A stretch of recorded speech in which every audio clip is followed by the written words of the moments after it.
What's going on, guys? It's your boy DJ Fastnex here with another review of Ahsoka. This is now episode 3, and I'm loving this show so far. It is a slow burn, don't get me wrong, but pretty decent show and just good information for the Star Wars super nerd fans that are out here like me. So last episode ends with Ahsoka and Sabine leaving off to go find out what's going on with Morgan, or what I think that's her name, Morgan. I might be tripping. Might be saying that all type of wrong. But yes. So they're going to find out about this super weapon that we already know about. So it starts off with Ahsoka, with Sabine training with Huang, and he's having her do all these different steps and slashing at his little beams that he has, which is pretty dope. I like it. It looks like General Grievous, but it's not quite General Grievous, and they're doing different steps. It's like a kata, I would say. It's like kind of like a kata from karate, and he has her doing the different things. It's cool to see her with a wooden sword instead of the actual lightsaber. But that should also tell you something. If you remember in the episode 6, no, not episode 6, episode 3, where they showed the younglings training when Yoda was training them. They all had lightsabers when they were doing it, and they were blindfolded, and most of them were blocking the laser beams that was being shot at them, and the thing. So the fact that this grown lady who's actually a trained warrior is not even trusted to have a lightsaber, that should tell you like how much she should not be a freaking Jedi. But beside my point of hating the fact that they're trying to make it seem like Sabine may have, the Force and everything. I don't like that whole aspect, but the training still looks good. It was dope. They have conversations about why she, basically she goes and she basically leaves after the training is over, and Ahsoka and Huang basically talk about, her stats, and you see that when you look at what she was slicing at and everything, it was kind of off. Wasn't bad, but like you said, it wasn't bad, but it wasn't good. So she, she kind of walks off, and Ahsoka's like, well, okay, cool, whatever. She's like, Huang was like, bruh, that she that she ain't gonna be no Jedi. Like, she's far from anywhere of good training of being a Jedi. She'll never be a Jedi because of whatever. Basically tells her, in the history of all the Jedi world, there was only so very few Mandalorians that was actually able to become a Jedi because of their earlier training and all the other stuff like that. So, well, not just their early training, just them being stubborn and not using their mind to actually open up to the Force and stuff like that. So, they do more training. Well, Ahsoka takes on the training now, and she basically tells Sabine that, hey, look, let's go ahead and blindfold you, and we're gonna get you. You thinking too much because, like, clearly you are a perfect, a good warrior. You are a Mandalorian, so you know what you're doing. It's just the fact that being able to use the Force and understanding what to anticipate instead of seeing it. So we're gonna blindfold you, and you're gonna be able to feel it, and all this other stuff like that. So she's basically kind of anticipating, what Ahsoka is going to do. They're going back and forth, and they're fighting. And there's times where there's a whole bunch of times where she's just straight up missing Ahsoka and not hitting her nowhere near the mark. But there's times where she was actually able to block Ahsoka from hitting her and actually attack Ahsoka and stuff like that. But then Ahsoka was like, well, yeah, you're good, but you're still using your mind and not your feeling, and that's what's going to get you caught up. So they kind of have like a heart to heart, and basically Ahsoka tells her, look, the Force is in everybody could think. So I know everybody who's watching the show at that exact moment was like, Because in this world that they made, it basically said that people who are users are special, and to sit there and say that everybody has the force, it makes no sense.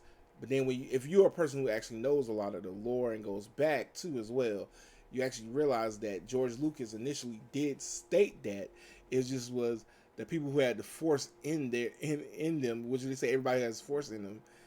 They didn't have the will or the mind control to actually control it and use it for themselves. It's not their mind is not even strong enough to do it, but they still have it. So that kind of gave me a little bit more, okay, cool, that works, because I really do not want them to give Sabine force abilities. And if they do, it got to be like maybe in 20 years from now, she'll probably be able to kind of control the force because of how much discipline she put into training. She better not have almost full control over some good special uh, Jedi skills by the end of this series. So that's kind of where I'm at it with that whole thing. Because like if that was the case, she would have gotten a sense and the power from just being able to train with Kanan when she did. So the fact that you let that whole thing go and basically showcases she's not force sensitive at all, and then now you're trying to say she is, it messes with me.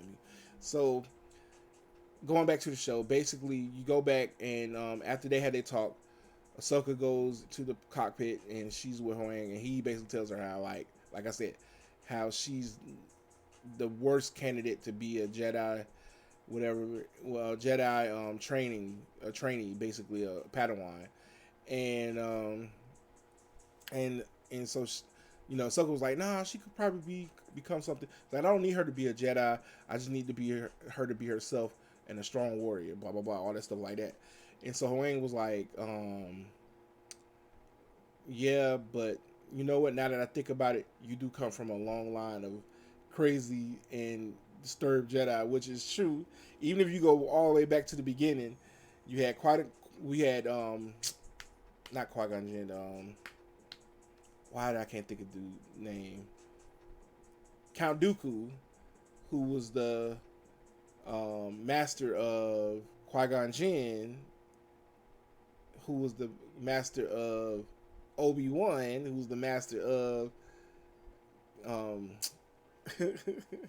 Anakin, who's the master of Ahsoka. So yeah, they all kind of got some craziness going on. So it makes sense that they all would, she would basically fall in their footplace, and then Ahsoka would have the same issues and craziness with Sabine. So they kind of talk about it, and they jump out of hyperspace, and Sabine comes up to the front to let to know that they're getting ready to jump out of hyperspace. So when Sabine was like, when they jump out of hyperspace, Sabine was like, "Yo, why are we so far from where we need to be?" And she was like, the Huang was like, "Yo, this is standard Jedi protocol," which is basically doing that so they could kind of assess the situation before being seen and being attacked. They could actually kind of see what's ahead instead of just jumping into the action. So they show up and they start flying, and you see some ships coming to chase them. So they're being chased by these ships, and so they're shooting at them and they're trying to get away. I think they got hit real bad, and I think Haran got all the drives and everything got knocked out, and Haran got knocked out too, so he was out of commission. So they were trying to find a way to get around what's going on. Actually, wrong. I'm sorry. They were fighting the ships, but then they was fleeing and got away from them. And so what happened was when they flew up over the planet, you see the big hyperspace ring that old girl is building, and it's like, oh Lord, what they gonna do now? So they call themselves trying to fly over there to get more. This is when Huang was trying to actually download the schematics and find out what the hell it is, and he needed more time. So that's when they was trying to get away from the other ships. And the closer they got to the ring, it was the easier for Huang to get the schematics and the information he needs from that. And so what happened was when they got closer, the actual ring had guns on it, and it shot them, and it knocked him out, and they knocked off all their hyperdrive stuff and everything, and basically they went kind of dead in the water type of thing. So they were flying under the ring, and old girl was chasing them. The Shin, I forget I forget what her last name is, but the Shin character, the Padawan for the evil guy, for the Dark Jedi, was chasing them, and she's like, "Don't worry about it. I'll go ahead and destroy them and find out what's going on." And then so while Sabine was trying to fix the ship up, Ahsoka decides to go out in her spacesuit and do the epic spacewalk on top of this ship, and they start shooting at her, and she's deflecting them with her lightsabers, doing cartwheels and all type of crazy stuff. And I'm like, bruh, I mean, I know the Force is powerful, but come on now. She doing cartwheels, she blocking them. And in my mind, I'm thinking, like, it's like 5 or 6 of y'all. Like, what in the hell are y'all, why y'all shooting at her and not the ship? So, I think she destroys 2 of them. And then Sabine gets the sisters back online. So she jumps back in, and that's when they go and they start shooting the rest of the ships. And they kill most of them. They actually turn the ship back on, and they get down to the planet that's below them, and they're trying to lose the other ships that's chasing them. And they get into a sea, which is not really a sea, but they get into a pod of whales, the Purgle. And please, Lord, when anybody who's watching this show understand that that's how you pronounce that word. Purgle. Not Purgle, not Purgle, Purgle. People have been killing me every time I watch stuff of them talking about them things. And so, so they get into the pod of them, and they see all the Purgles, and they're trying to like escape these guys through this wall of Purgles. And they kind of get away, and then they dip down into as they're getting away, they finally shoot most of them, and it's just the 2 left, which is the Inquisitor looking guy and the Shin character. And so they duck and hide from them, and then they end up hiding in the pod of whales and getting away and getting into a big forest and hiding the ship in the forest with the red forest, basically the red leaves of the forest.